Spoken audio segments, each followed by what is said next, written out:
Amós capítulos 1 al 3.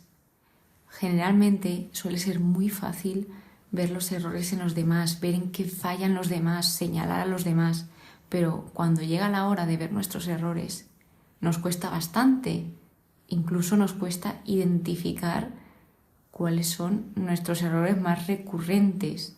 No nos damos cuenta, pero al error más simple que posiblemente cometa la persona que haya a nuestro lado, de eso sí que nos damos cuenta. ¿Por qué os cuento esto? Lo que sucedía en Amós es que no solamente el juicio iba a venir contra las naciones paganas, sino que también iba a venir contra el pueblo de Dios, y con mucha más razón, porque ellos tenían muchas más responsabilidades que las naciones de alrededor. A ellos se les habían otorgado una serie de privilegios, eran el pueblo elegido, y aún así estaban rechazando todas y cada una de las bendiciones que se les daba. Antes de meternos en los capítulos, quiero presentaros un poco a Amós. Amós fue un profeta, uno de los profetas menores, que él ejerció su ministerio en el reino del norte. El reino del norte era Israel, y lo ejerció durante el reinado de Jeroboam II, sobre los años 783 y 743 a.C.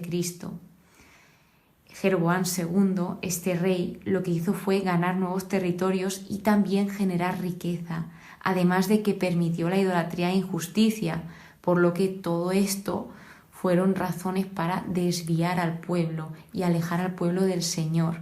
Como no, todo esto trajo consecuencias. Entonces, en lo que se centra Amós es, aparte de transmitir ese mensaje de Dios hacia el pueblo de Israel, hacia el pueblo del Señor, lo que se centra es en denunciar la corrupción y proclamar la justicia de Yahvé.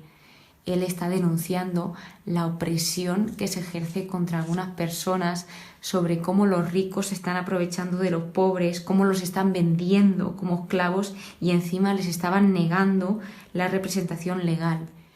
Y aquí viene Amós a denunciar todo esto, que para eso hay que tener muchísima valentía, porque no era nada fácil, ya que a los ricos les interesaba seguir oprimiendo y no les interesaba escuchar la verdad y escuchar que si seguían haciendo esas cosas y tratando así de mal a las personas, iba a venir un juicio, que cada vez que se anuncia este juicio es porque el Señor les da infinitas oportunidades al pueblo de Israel para que se arrepientan y se vuelvan a Él, para que pidan perdón por todos esos fallos que están cometiendo.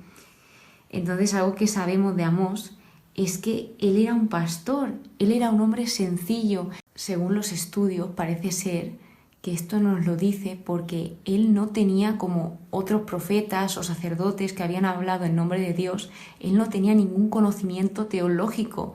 Entonces vemos cómo el Señor usa a cada persona. No hace falta que tengan el mejor conocimiento ni que se sepan la Biblia de principio a fin de memoria, sino que Él usa a personas para su propósito.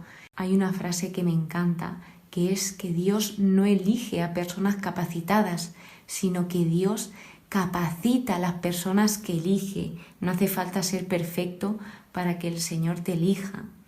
Os hablaba de la responsabilidad del pueblo de Israel por ser el pueblo elegido de Dios. Sin embargo, el nombre de Amós significa el que lleva la carga, o también portador, carga, sinónimos. Y esto se está refiriendo a la pesada responsabilidad que el Señor le había dado a Amós de advertir al reino de Israel, porque no fue nada fácil dirigirse a esas personas que estaban actuando mal en casi todos los ámbitos, en ámbito de justicia, religión, familia, y él llegaba y les decía: prestad atención, esto ha dicho el Señor, o les daba esos consejos, esas advertencias, para ver si ellos conseguían rectificar. Y con esto ya sí que nos metemos en materia en el capítulo 1, donde el profeta va hablando lo que el Señor le dice y habla sobre el juicio de las naciones que están cercanas a Israel y del mismo Israel. Entonces habla de Damasco, de Gaza, Filistea, Tiro, Fenicia, Edom, Amós, Moab y por último Judá e Israel, donde a ellos se les había dado esos privilegios. Y hay algo interesante, que a ellos se les dice: no observasteis la ley ni los preceptos, que esto era la verdad. Entonces ellos rechazaron la ley y los preceptos, que esto significa que rechazaron la verdad. Entonces, si nosotros rechazamos la verdad, lo que significa es que estamos abrazando a la mentira. Y esto lo que hizo fue extraviar al pueblo, desorientar al pueblo de Israel. Continúa denunciando las injusticias, que ellos estaban vendiendo al justo por dinero y al pobre por un par de sandalias, estaban profanando el santo nombre del Señor, y Él les recuerda todo aquello, bueno, todo aquello no, sino algunas cosas que hizo por su pueblo. Sin embargo, a pesar de estos recordatorios, ellos seguían decidiendo y escogiendo rechazar al Señor. Y entonces lo que sucedió aquí fue que obviamente al continuar el pueblo de Israel con esas injusticias, el Señor estableció un juicio, porque Dios es justo y no iba a dejar que siguiesen aprovechándose de las personas, que las siguiesen maltratando, que siguiesen ejerciendo esa violencia. Así que para cada injusticia viene juicio.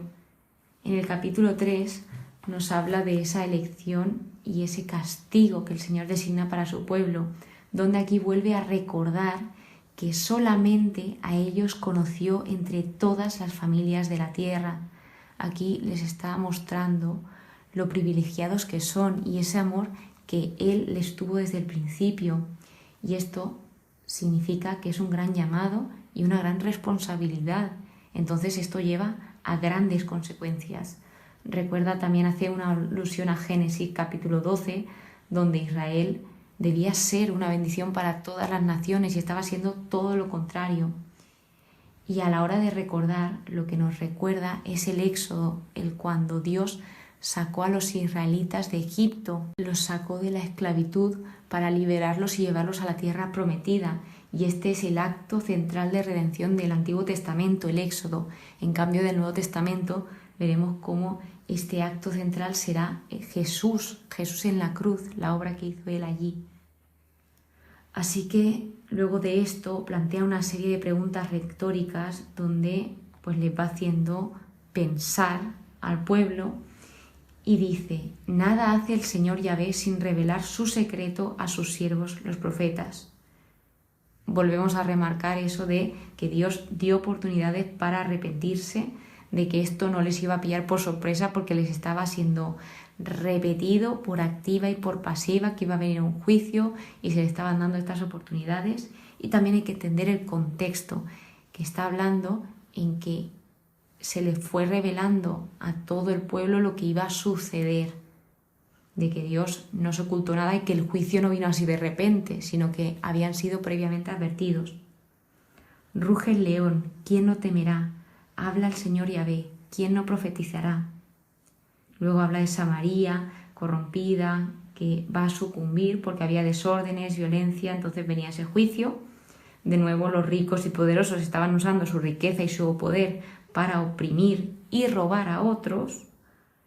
Y por último, vuelve a hablar contra Betel y las casas lujosas, donde se les advierte otra vez y dice el que hará Dios el día de ese castigo. Y así pues vemos cómo ese patrón se va repitiendo, el que el Señor anuncia ese juicio sin dejar de lado el por qué viene ese juicio, recordándoles algunas de las cosas que ha hecho Él por su pueblo y también ese amor que Dios tiene por su pueblo, porque si Dios no se preocupase de su pueblo, no se gastarían tiempo en recordarles todo lo que ha hecho por ellos y sobre todo en advertirles, en preocuparse por su pueblo, en darles infinitas e infinitas oportunidades. Y así es Dios con nosotros. Pues ojalá, como nos enseña este libro, que no solo sepamos ver los fallos de los demás, sino también los nuestros, porque no lo he comentado, pero a la hora de hablar tanto de Judá como de Israel, que es el pueblo del Señor, lo que pasa es que aquí estaban divididos en dos reinos, pero es todo uno, se extiende mucho más. Los juicios contra las naciones vecinas son muy cortos comparado con lo que habla el Señor a su pueblo, tanto a Judá como a Israel. Que ojalá pues también sepamos reconocer nuestros errores antes que los de los demás, aunque sea difícil. Muchísimas gracias por estar aquí, muchísimas gracias por escucharme. Espero que pases muy, pero que muy buen día y que Dios te bendiga.